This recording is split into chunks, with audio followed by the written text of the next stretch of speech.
Raymond Foster stood at the Family Feud podium, answering a question about favorite childhood memories, when his voice cracked on the word, daughter. Steve Harvey noticed immediately, not the usual game show emotion, something deeper, something broken. Raymond had said, teaching my daughter to ride a bike, and then stopped mid-sentence, his hand gripping the podium so hard his knuckles went white. Steve didn't move to the next contestant. He stayed locked on Raymond. "You okay, man?" Raymond nodded, but his eyes told a different story.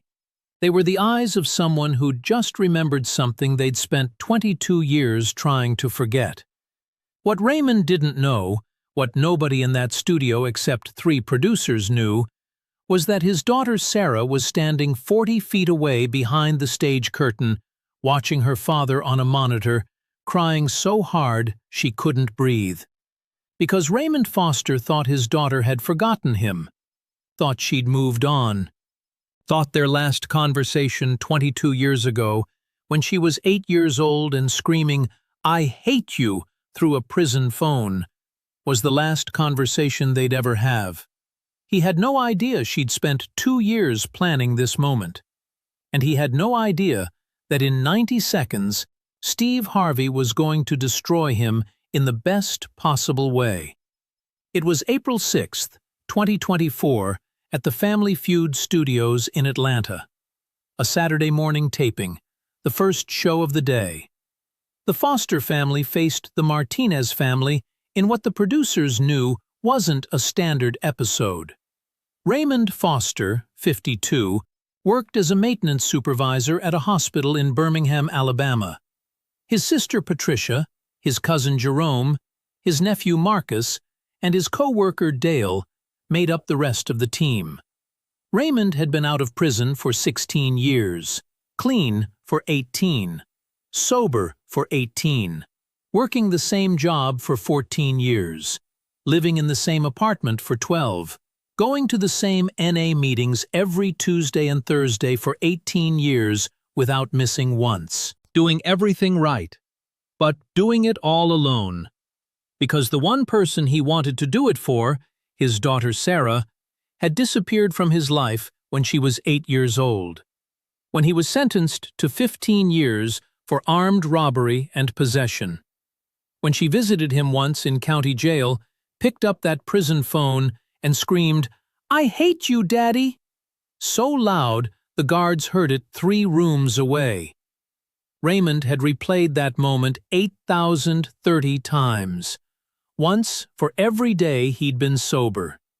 And nobody in that studio knew Sarah Foster had been watching her father for 3 years, tracking his sobriety, tracking his job, tracking his NA attendance, making sure he'd changed, making sure it was real, making sure that when she came back, she was coming back to a father worth knowing. The Foster family had won the first 2 rounds, leading 247 to 189. Raymond had been quiet through most of it. His sister Patricia was carrying the team. Raymond had only buzzed in twice, both times giving safe answers that got points but no reaction. Steve kept glancing at him between questions. Something was off. Raymond's body language was wrong. Too stiff, too careful. Like he was afraid if he relaxed, he'd fall apart. Round 3 started. Face-off question. Steve looked at Raymond and Carlos Martinez. "We surveyed 100 people," Steve said. "Name something you'd sacrifice anything to get back." And Marcus was carrying a secret that would soon change everything. Simple question, standard setup. Carlos hit his buzzer first. "Time with family," he said. Number 1 answer, 42 points. The Martinez family celebrated. Steve turned to Raymond. "What do you got, Raymond?" Raymond opened his mouth. Nothing came out. He tried again. "My daughter," he said. His voice barely made it past the microphone. Steve's expression changed instantly. "Say that again?" Steve said. Not for the audience, for himself. like he needed to make sure he'd heard it right. "My daughter," Raymond said again, louder this time but breaking. "I'd sacrifice anything to get my daughter back." Steve didn't look at the board, didn't check if it was up there. He looked at Raymond Foster like he was trying to see inside him. "How long's it been?" Steve asked quietly. The studio had gone silent. This wasn't game show banter anymore. 22 years, Raymond said. "She was 8. I was arrested. Armed robbery. I went to prison for 15 years. She came to see me once in county jail. Told me she hated me. Never came back. I haven't seen her since. Haven't heard her voice. Don't even know if she's alive." Raymond's voice cracked on alive. "I just want her to know I'm sorry. That I changed. That I'm not that person anymore. That her daddy's clean and sober and working and trying. That I think about her every single day. That I'd give anything, everything, to get 5 minutes to tell her that." The studio fell completely silent. Steve Harvey stood there, holding his microphone, and for 5 full seconds he didn't move, didn't speak, just stared at Raymond Foster. Then Steve did something he'd never done in 13 years of hosting Family Feud. He smiled. Not his TV smile, something else. Something that looked like he knew something Raymond didn't. "Raymond," Steve said slowly, "I need you to do me a favor."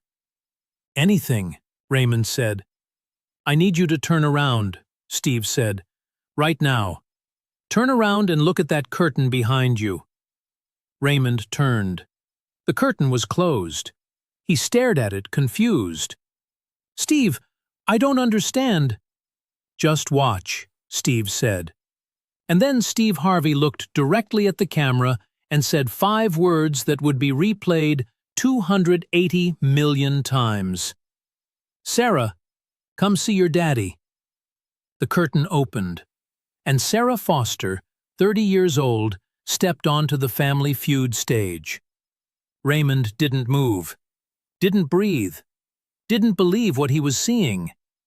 Sarah was crying before she even cleared the curtain. She took 3 steps toward her father and stopped. They stood there, 15 feet apart, staring at each other. 22 years compressed into one impossible moment. Raymond's legs gave out. Not dramatically, they just stopped working. He dropped to his knees on the Family Feud stage and put his hands over his face. "Oh my God," he whispered. "Oh my God, that's my baby. That's my Sarah." Sarah ran, not walked, ran across that stage and fell into her father's arms. Raymond was sobbing. Sarah was sobbing. They were on the floor together, holding each other like if they let go, the other one would disappear. The studio erupted. Not applause, something bigger. A sound that was part celebration, part relief, part collective catharsis for every person in that room who'd ever lost someone they loved. The Martinez family was crying at their podium. The Foster family had rushed the stage. Steve Harvey was standing there with tears running down his face, not even trying to hide it. And the cameras captured everything. Every second of Raymond Foster getting his daughter back. But the real story hadn't even started yet. What the cameras didn't show was the 22-year nightmare that had separated them. It started in June 2002, when Raymond Foster, 28 years old and deep in cocaine addiction, walked into a gas station in Birmingham with a gun and walked out with $340 and a felony. He was arrested 3 hours later in a motel room with the gun, the cash, and enough cocaine to add possession with intent to distribute. Sarah was 8. Her mother Denise had left Raymond 2 years earlier because of the drugs.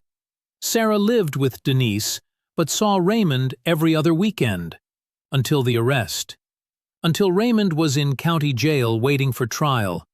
Until Denise brought Sarah to see him one time because Sarah was crying every night asking where Daddy was. Raymond remembered every detail of that visit. The orange jumpsuit, the glass partition, the phone that made his voice sound tinny and far away. Sarah picking up her phone with both hands because it was heavy, looking at him through that scratched glass. "Daddy, when are you coming home?" she'd asked. And Raymond, still high on the arrogance of addiction, still thinking he'd beat the case, still not understanding what he'd done, said, "Soon, baby. Daddy made a mistake, but I'll be home soon." Sarah had stared at him, and then she'd said it. "You're a liar, Daddy. Mama says you're a liar and you're not coming home. Mama says you love drugs more than you love me." Raymond tried to explain, tried to tell her that wasn't true. But Sarah was screaming now, "I hate you! I hate you, Daddy! I hate you!" And then she threw the phone down and ran. Denise followed. Raymond sat in that chair, holding a dead phone, watching his daughter disappear down a hallway. That was June 18th, 2002. The last time Raymond Foster saw his daughter's face. He was sentenced to 15 years. Sent to Limestone Correctional Facility in Harvest, Alabama. He wrote Sarah letters, dozens of them, hundreds of them, every week for the first 3 years. Birthday cards, Christmas cards, letters telling her he was sorry, that he was getting clean, that he was in programs, that he loved her. Every letter came back, returned to sender. Denise had moved, changed addresses, changed phone numbers. Raymond had no way to find them, no way to reach Sarah, no way to prove he'd changed. He stopped writing after year 3, not because he stopped caring, because continuing felt cruel, to himself, to Sarah, to the hope that was killing him. Raymond got sober in prison in 2004, 2 years into his sentence. Hit rock bottom when his cellmate overdosed on smuggled heroin, and Raymond found him dead on their floor at 3 a.m. Raymond went to NA meetings in the prison, got his GED, took vocational classes, became a model prisoner, got out in 2008 after serving 6 years, early release for good behavior. Walked out of Limestone with $40, a bus ticket to Birmingham, and a phone number for a halfway house. No family waiting, no daughter, just parole conditions and a job search, and the crushing weight of knowing he'd destroyed the only thing that mattered. But Raymond stayed clean. Got a job doing maintenance at Princeton Baptist Medical Center in Birmingham. Showed up every day, worked hard, got promoted, moved into his own apartment, kept going to NA meetings, rebuilt his life brick by brick. But every brick was hollow because Sarah wasn't there to see it. He tried to find her, hired a private investigator in 2010 with money he'd saved. The PI found Denise in Atlanta, found out Sarah had graduated high school in 2014, gone to Georgia State University, got a degree in social work, was working with foster kids, was alive, was okay, was successful. The PI asked if Raymond wanted contact information. Raymond said no. If she wanted to find me, Raymond told the PI, she could. I'm not hard to find. I've been at the same job, same apartment, same NA meeting for years. If she wanted me, she'd come. And she hasn't, so she doesn't.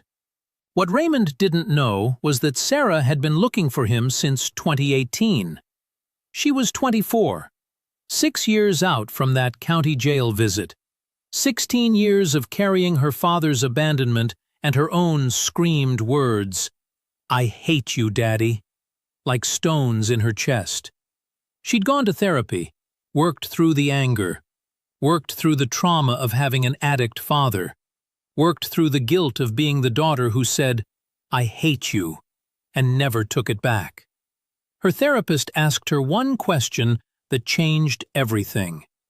If you could say one thing to your father right now, what would it be? Sarah's answer: I'm sorry I said I hated you, and I want to know if you're okay. Sarah hired her own investigator, found Raymond in Birmingham, found out about his job, his apartment, his NA meetings, his 16 years of sobriety, his clean record, his quiet, small, rebuilt life. She didn't contact him, not yet. She watched, for 3 years. She called the hospital where he worked, pretending to be verifying employment for a background check. They raved about him. Raymond Foster, best maintenance supervisor we've ever had, never misses a day, never complains, fixes everything. Everyone loves him. She attended one of his NA meetings, sitting in the back, wearing sunglasses, listening to her father talk about his biggest regret, losing his daughter. Listening to him say every week, "I'm sober today for my daughter Sarah, even though she'll never know it." Sarah made a decision in early 2024. She was going to bring her father back into her life. But not with a phone call, not with a letter, with something bigger, something public, something that would force him to see that she'd never forgotten him, that she'd been watching, that she knew he'd changed, that she was proud of him. She applied for Family Feud in January, explained the situation to the producers. They were in immediately. Sarah's only condition, Raymond couldn't know. He had to think he was just on a game show with his family. The surprise had to be complete. The producers agreed. They reached out to Raymond's sister Patricia, who was in on it. Patricia recruited the family, got Raymond to apply. Told him it would be fun, a distraction, maybe some prize money. Raymond agreed. He had no idea his daughter had orchestrated the entire thing. Steve Harvey was briefed 3 days before the taping. The producers showed him Sarah's audition tape, showed him the story. Steve watched the whole thing and then said one sentence, "This is the most important thing we'll ever do on this show." He insisted on meeting Sarah before the taping. They sat in his dressing room for 45 minutes. Sarah told him everything. The arrest, the visit, the "I hate you," the 22 years, the watching, the NA meetings, the decision to come back. Steve listened to all of it. And when she finished, he said, "Your daddy doesn't know it yet, but today's the day his life changes. And I get to be the one to give it to him." Raymond and Sarah were still on the floor, still holding each other, still crying. Steve gave them time, 2 full minutes, no rushing, no moving to the next thing, just letting a father and daughter find each other again. Finally, Steve knelt down beside them. "Raymond," Steve said gently, "can you stand up for me?" Raymond tried, couldn't. Sarah helped him. They stood together, her arm around his waist, holding him up. Steve looked at both of them. "I need to tell you something," Steve said to Raymond. "Sarah didn't just show up here by accident. She planned this. For 2 years. She found you. She watched you. She made sure you'd changed. She made sure you were sober. She made sure you were worth coming back to. And she decided you were. You hear me? She decided you were worth it." Raymond looked at Sarah. "You've been watching me." His voice was broken. Sarah nodded. "For 3 years, Dad. I know about the hospital. I know about the NA meetings. I know you're 18 years sober. I know you've been showing up. And I'm sorry it took me this long. I'm sorry I made you wait.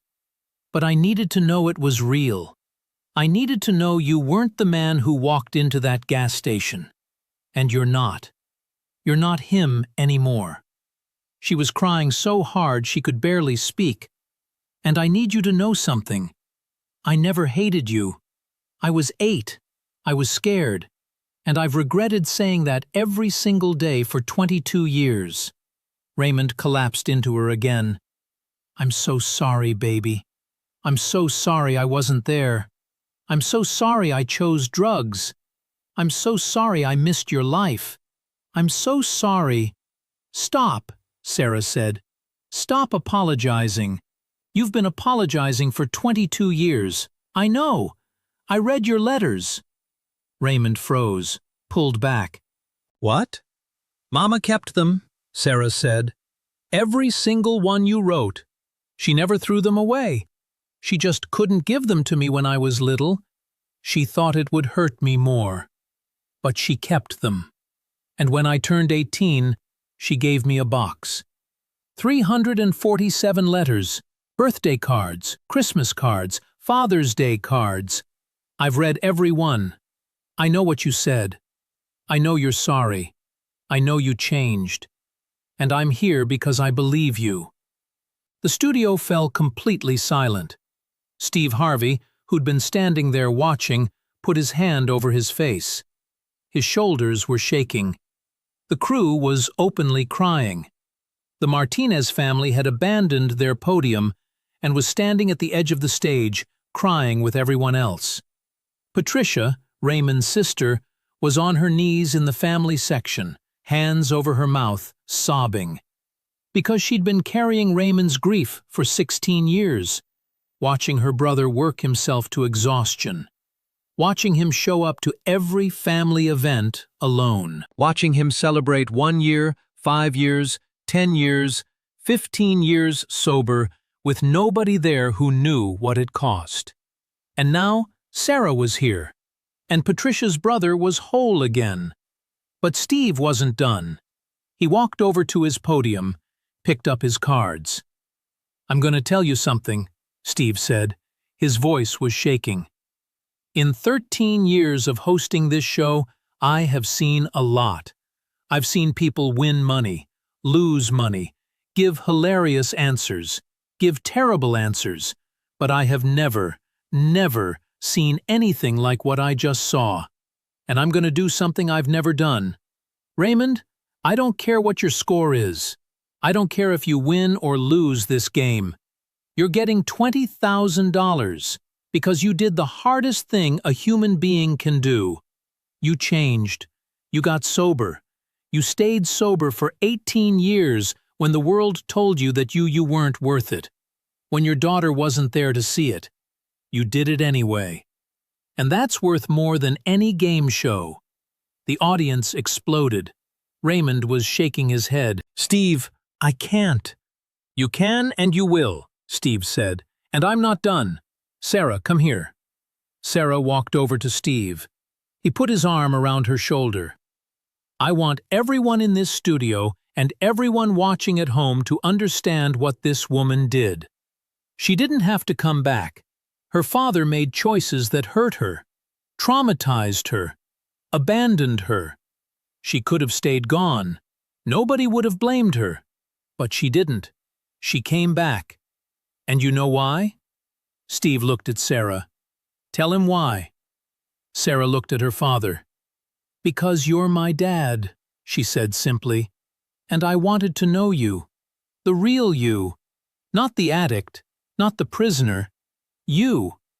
And I watched you for 3 years, and I saw a man who works hard and shows up and helps people and fights every single day to be better. And that's the dad I wanted. So I came back." She took a breath. "And I need you to know something else. I have a son, your grandson. His name is Raymond Jr. He's 4 years old, and he's backstage right now with my husband, and they're about to come out here. Because I want my son to meet his grandfather. The grandfather I should have known my whole life. The grandfather who's been sober and showing up and fighting. That's who I want him to know." Raymond's knees gave out again. Steve caught him. "You're a grandpa," Steve said. "Did you hear her? You're a grandpa." Raymond couldn't speak, could barely breathe. Steve looked at the curtain. "Bring him out," Steve said. The curtain opened. A man walked out holding a 4-year-old boy. The boy was wearing a shirt that said, "I love my papa." Sarah's husband brought him over, set him down. The boy looked up at Raymond with huge eyes. "Are you my papa?" the boy asked. Raymond dropped to the boy's level. looked at this child who had his daughter's eyes and his own name. "Yes, baby," Raymond whispered. "I'm your papa." "Mama says you're a superhero," the boy said. "She says you fight bad guys every day." Raymond looked at Sarah. She was smiling through her tears. "I told him you're in recovery," Sarah said quietly, "that you fight addiction every day, that you're the strongest person I know." Raymond picked up his grandson, held him for the first time. The boy wrapped his arms around Raymond's neck. "I love you, Papa," the boy said. 4 years old and already programmed by his mother to love his grandfather. Raymond's face crumpled. He held his grandson and his daughter, and he cried the kind of tears that come from 22 years of believing you'd lost everything, and then getting it back in one impossible moment. Steve Harvey stood there watching and said into his microphone, "This is why we're here. This is the whole point. Family, forgiveness, second chances. This is what matters." Steve looked at the Martinez family, still standing at their podium.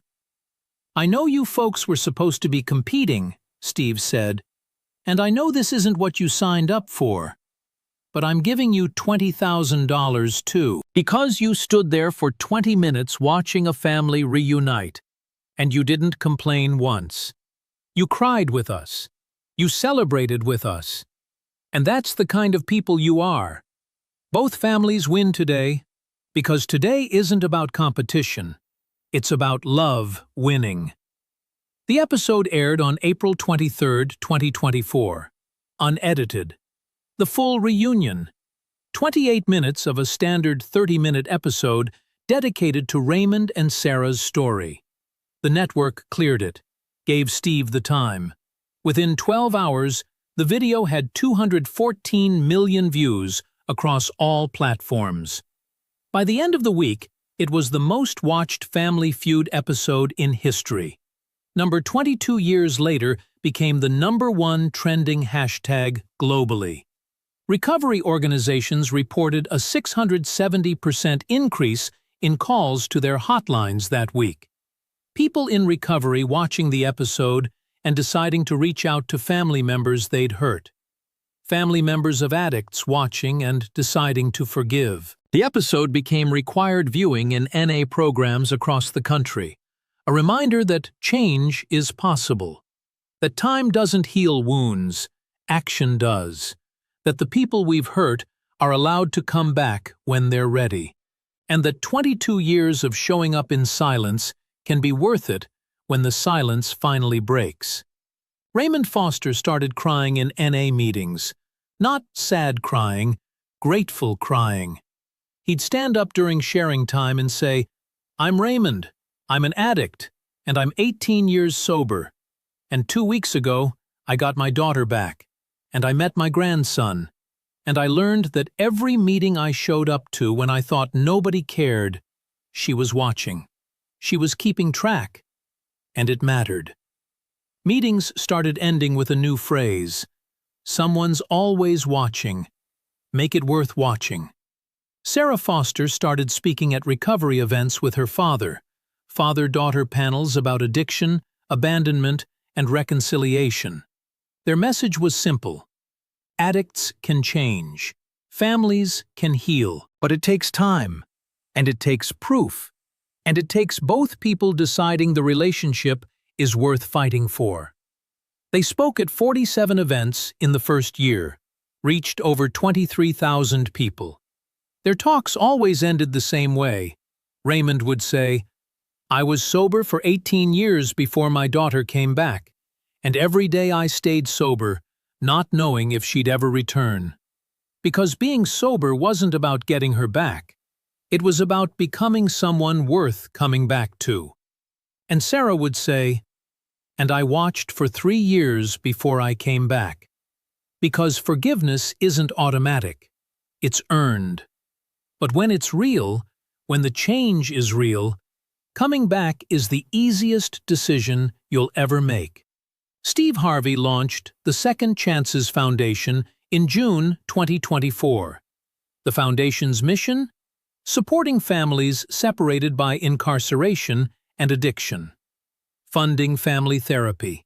Funding supervised reunifications. Funding recovery programs that keep families connected during treatment. In the first year, the foundation helped 412 families reconnect. By 2025, that number was over 900 families. Raymond Foster became a program director. He works with formerly incarcerated fathers trying to reconnect with their children. His advice is always the same. Show up. Every day, even when they're not watching, especially when they're not watching. Because maybe they are. Maybe they're checking. Maybe they're waiting to see if it's real. So make it real. Patricia Foster, Raymond's sister, gave an interview 6 months after the episode aired. I watched my brother rebuild himself for 16 years with no guarantee it would matter, she said. No promise that Sarah would come back. No reward except his own sobriety. And he did it anyway. That's not just recovery.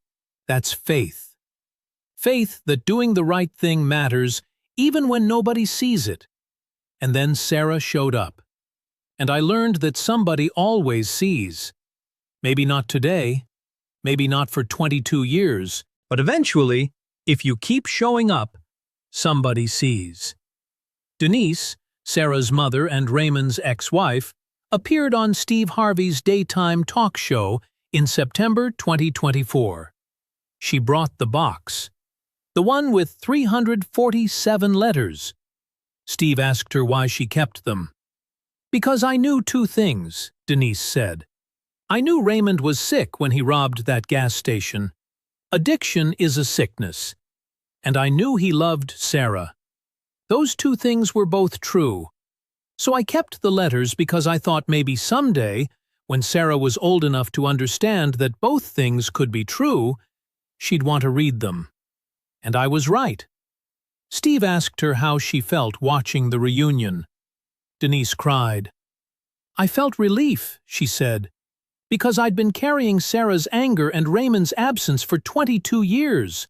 And when they found each other again, I got to put it down.